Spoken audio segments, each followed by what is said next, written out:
बिस्मिल्लाहिर्रहमानिर्रहीम। मेरा नाम डॉक्टर अवैस बशीर है और मैं assistant professor neurology pumps university Nawabshah में काम करता हूँ। आज मैं जिस टॉपिक पे बात करूँगा उस टॉपिक का नाम है माइग्रेन। माइग्रेन को हम उर्दू में आधे सर का दर्द कहते हैं या दर्द शकीका का नाम दिया जाता है। सर दर्द एक मोस्ट कॉमन इशू है हमारी कम्युनिटी का। हर पर्सन जो है, हर शख्स जो है वो कभी ना कभी सर दर्द से जो है वो आशना हुआ है। तो जो मोस्ट कॉमन कारण है सर दर्द का वो है माइग्रेन। दुनिया में 1 बिलियन पर्सन जो है वो माइग्रेन का शिकार है।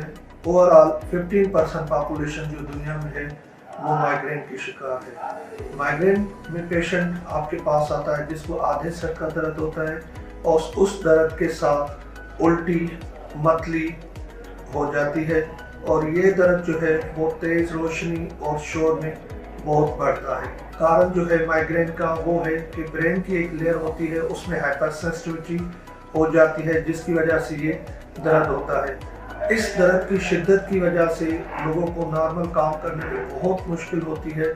लेकिन जो अच्छी बात होती है कि ये दर्द हमेशा किस्तों में होता है, मीन्स एपिसोडिक होता है। ये दर्द आपको 4 घंटे तक रह सकता है और 4 घंटे से ज़्यादा 72 घंटे तक भी रह सकता है। तो इस दर्द की शिद्दत में जो इंसान है वो कोई काम नहीं कर पाता या उसे नॉर्मल रूटीन काम करने में बहुत ज़्यादा मुश्किल पेश आती है। ओवरऑल इस दर्द का कोई कारण नहीं है, लेकिन 40 से 50% केसेस में ये दर्द फेमिलियल होता है, मीन्स फैमिली के अदर लोगों में भी ये चीज़ हो सकती है और 50% केसेस में इसमें फैमिली हिस्ट्री जो होती है वो नेगेटिव होती है। इस दर्द में पेशेंट जो है वो काफ़ी परेशान रहता है और दर्द की शिद्दत की वजह से वो कई बार डॉक्टर के पास विजिट करता रहता है। इस दर्द में कंडीशन जो होती है वो दर्द कभी शदीद भी हो सकता है और कभी हल्का फुल्का भी हो सकता है। कभी कभी ऐसे होता है कि इस दर्द से पहले ही पेशेंट को पता चल जाता है कि मुझे कुछ देर में ये दर्द होने वाला है और इस कंडीशन को हम आरा कहते हैं। वो कौन सी कंडीशंस होती है जिनमें पेशेंट को पहले ही पता चल जाता है कि मुझे दर्द होने वाला है? उन कंडीशन में ये है कि जब भी पेशेंट को दर्द शुरू होता है तो उससे पहले पेशेंट को पेट में कोई मरोड़ होती है, उससे पहले पेशेंट को कोई स्मेल महसूस होती है या उससे पहले पेशेंट को कुछ ऐसी जिगजैग लाइंस जो है वो आंखों में नजर आती है। पेशेंट को एक आइडिया हो जाता है कि अब कुछ देर में मुझे ये शदीद दर्द होने वाला है। इस दर्द की कैफियत में पेशेंट काफ़ी परेशान रहता है और पेशेंट कोशिश करता है कि मैं एक ऐसे एनवायरनमेंट में बैठूं जहाँ पे रोशनी ना हो और जहाँ पे ज़्यादा शोर ना हो, क्योंकि ज़्यादा शोर और ज़्यादा रोशनी इस दर्द को बढ़ाती है।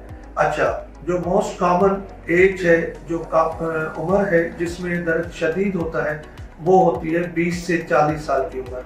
20 से 40 साल की उम्र में मरीजों को ये दर्द शदीद होता है। उसके बाद चीज़ ये है कि इस दर्द को कैसे ट्रीट किया जाए। सबसे पहले ये है कि कोई भी रिस्क फैक्टर हो जिससे ये चीज़ बढ़ती है उसको कवर किया जाए। अब कौन सी ऐसी चीज़ें हैं जिसमें ये दर्द ज़्यादा बढ़ता है? उन चीज़ों में है नींद का कम हो जाना या ज़्यादा नींद करना। इंसान को जो अपनी नींद है वो मामूल के हिसाब से करनी चाहिए। High caffeine intake like chocolates, coffee, cheese, इन चीज़ों से परहेज करें क्योंकि ये वो चीज़ें हैं जो माइग्रेन हेडेक को बढ़ाती है।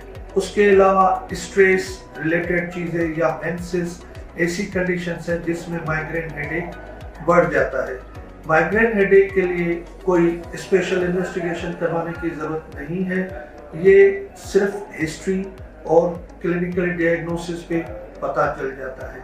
ये ऐसे कुछ रिस्क फैक्टर्स हैं जिनको अगर हम करेक्ट करेंगे, उनको सही करेंगे तो इस हेडेक से बच सकते हैं। दूसरे नंबर पे कुछ ऐसी दवाइयाँ होती हैं जब भी पेशेंट को शदीद दर्द होता है तो वो हमें देनी होती है। 2 किस्म की दवाइयाँ हमें देनी होती है, 2 किस्म के तरीके होते हैं। एक दवाइयाँ वो होती हैं कि जब पेशेंट को शदीद दर्द हो तो उस टाइम पे पेशेंट को देनी चाहिए और पेशेंट को कहें कि जब भी वो दवाई ले तो दवाई लेने के बाद कमरे में रेस्ट करे, कमरे की लाइट ऑफ हो और वहाँ पे शोर ना हो।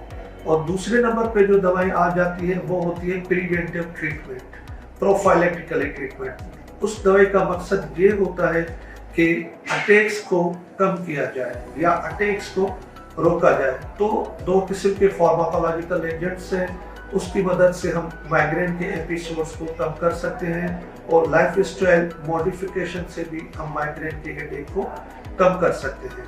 ओवरऑल माइग्रेन के पेशेंट नॉर्मल लाइफ गुजार सकते हैं अगर वो इन रिस्क फैक्टर से खुद को दूर रखें।